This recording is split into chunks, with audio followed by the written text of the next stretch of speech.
Hey there, this is your pal Pally, and welcome back to Git Er Raid. This is Tier 15 Heroic Throne of Thunder, and next up is Durumu. What would make his shadowy maze more annoying and difficult? How about we throw some walls in your way? Yes, walls. Unless you have a Pally tank or multiple paladins, this is a 2-tank and 2 to 3 healable fight. We did it with 2 heals in this footage, and the damage wasn't too bad until later in the fight. So yeah, walls are not your friends. That is the big change in this fight that you have to deal with. And he doesn't just throw up these walls before the maze phase, he does it during the second light beam phase as well. Fortunately, these walls are killable, and all of the sections of a wall share a health pool, so it doesn't matter where you hit the wall, it'll all come down together. If you are having trouble with line of sight or targeting issues with the wall, try changing your angle or target a different section. For example, I had trouble using my pet on any sections except the ones closest to him. Oh, and multi-dot classes should take advantage of the shared health pool of the walls by dotting up as many sections of the wall as they can. The walls shouldn't last long if your DPS focus them, but any little bit of extra DPS will help. There is one other mechanic for Heroic mode that is of great concern to your healers. This mechanic is the Dark Parasite. It starts off as a dot put on a random raid member. The dot ticks harder and harder the longer it is on someone, but it is dispellable. However, if you dispel it, it turns into Dark Plague, which then starts spawning wandering eyes that hop on other raid members.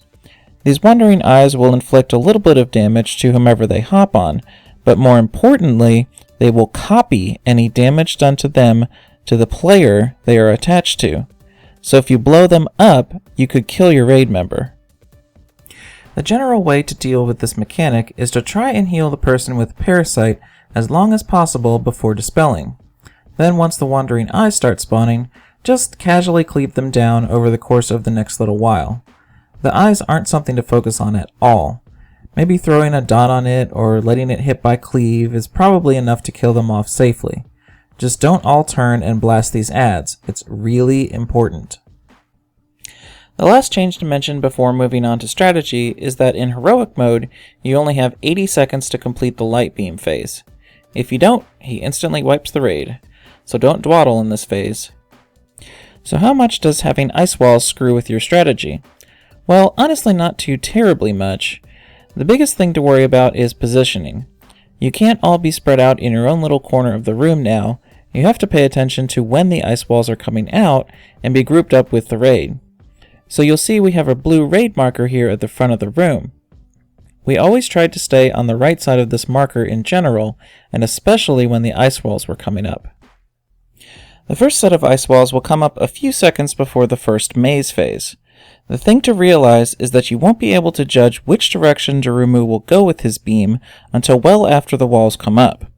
So given our positioning, we would focus on the wall that came up to our left just in case he went that direction. If we saw the little squiggly lines on the ground indicating that he was going clockwise instead, we would immediately switch to the wall to our right and get that down. There usually was plenty of time to switch over and get the walls down in time to run the maze, so don't panic. Once you are running the maze, you obviously have to make sure your path ahead is clear of walls, so keep killing them until they are gone, and then go back to focusing on the boss. Honestly, you just need to focus hard on surviving here, as you should be well familiar with running this maze from normal mode. So having mastered the ice walls and maze phase combo, the next thing to deal with will be the ice wall light beam combo. Once again, we want to make sure the raid is positioned all together before the walls come out. Obviously you'd like to be able to have your light beam assignments not be screwed up by the walls, but also the life drain comes out here a bunch, and you really can't afford to not have enough people to soak it. I'll touch on life drain in a little bit, but the lesson here is stick together before these next walls. Now, once again, the ice walls will come up first, and then the light beams will come out.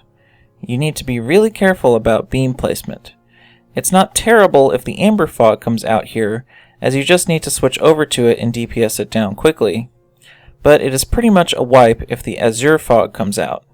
So pay close attention to the little clouds that indicate the fogs and get that blue beam out of the way. But at this point, you shouldn't be worrying so much about fogs and worrying more about getting ice walls out of your way. The real killer here too is that if you don't clear a path and your raiders that are supposed to stack in yellow beam can't, then you wipe. It's probably advisable for the person who gets the yellow beam to drop it off in the middle of the third of the room that you get. That way it has a lot of room to move whichever way it's going to go. Obviously, if there are amber fogs all around the middle, you wouldn't purposely do that, but just pay attention. On top of all this craziness, you also will have a bunch of life drains, namely 3 at least during the light beam phase here. This mechanic is no different from normal mode. The boss will heal for a lot if you let this stack higher than 3 on a raid member. That wasn't a big deal on normal mode, but since you have a tighter DPS requirement here, you can't afford to let him do it very much. He could heal for 10% of his health if you don't handle it properly.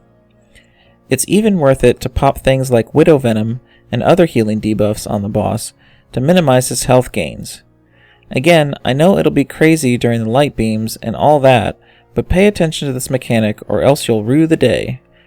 Some groups set up a rotation of people to block the beam. Our group just counted on raiders to hop in and out of the beam, not letting it stack very high. Do whatever works for your group. For most groups, you will probably have to deal with at least 2 maze phases and 2 light beam phases. From my DBM timers, it looks like the enrage was about 2.5 minutes away, and another maze phase was due in 1.5 minutes. So I'd say that the hard enrage will happen after a 3rd maze phase.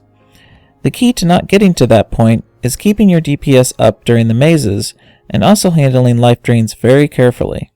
I can't stress the life drain part enough. With our DPS, we were sort of able to ignore this second light beam phase and just burn the boss. But if you have even 20% of his health left, it's going to be smarter to just keep focusing on mechanics and grind him down. So, kill some frosty walls, kill some more, and handle life drain, and you'll poke this boss in his big old eye for fun and loot. Thanks for watching, and please comment, like, and or subscribe to the video if you found it helpful, and have a good one!